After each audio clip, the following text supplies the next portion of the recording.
గుంటూరు ప్రభుత్వ ఆసుపత్రిలో గుండె జబ్బుకు తొలిసారిగా అరుదైన ఆపరేషన్ విజయవంతంగా చేసినట్లు జీజీహెచ్ పర్యవేక్షకులు కిరణ్ కుమార్ తెలిపారు. ఆయన ఆసుపత్రిలో మాట్లాడారు.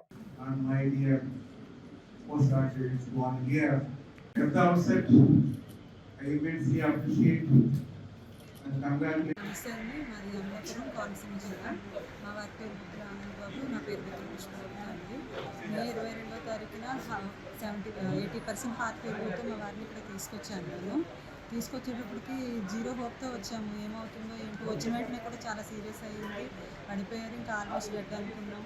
అలాంటి పరిస్థితుల్లో ఇక్కడ అడ్మిట్ చేయడం జరిగింది. అడ్మిట్ చేసుకున్న తర్వాత ట్రీట్మెంట్ ఇచ్చారు. ఐసీడీ ఇంప్లాంట్ చేయాలన్నారు. ఐసీడీ అనేది కూడా ప్రస్తుతానికి తాత్కాలికంగా మాత్రమే చేయడం అన్నారు. ఆ డివైస్ ఏమో గవర్నమెంట్ అండర్లోకి రాదు.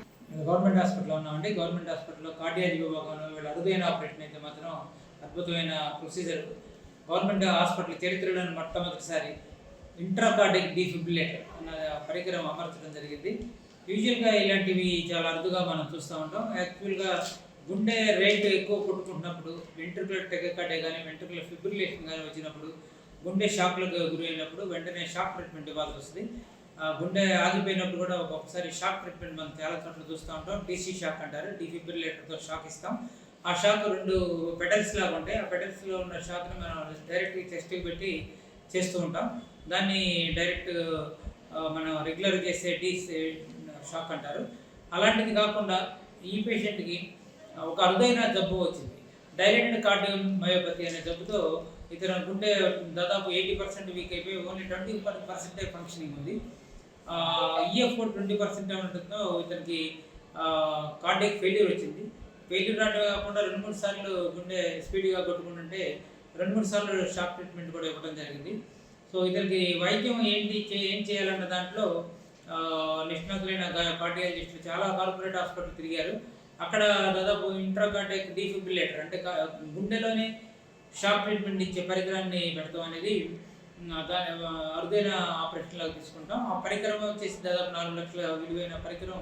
ఒకటి గుండె లోపలికి పంపించి గుండె గోడల్లోకి పెట్టేస్తే అది అక్కడ షాక్ ట్రీట్మెంట్, అది గుండెలో ఉన్న మార్పులను గుర్తించి గుండెలో ఉన్న వెంట్రుకులర్ ఫిబ్రిలేషన్ కానీ సిస్టోలి కానీ అలాంటివి వచ్చినప్పుడు వెంటనే అదే గుర్తించి దాన్ని ఆటోమేటిక్గా అది షాక్ ట్రీట్మెంట్ ఇవ్వడం మొదలు పెడుతుంది. కాబట్టి ఒక డాక్టర్ కానీ ఒక హాస్పిటల్ కానీ అవసరం ఉండదు.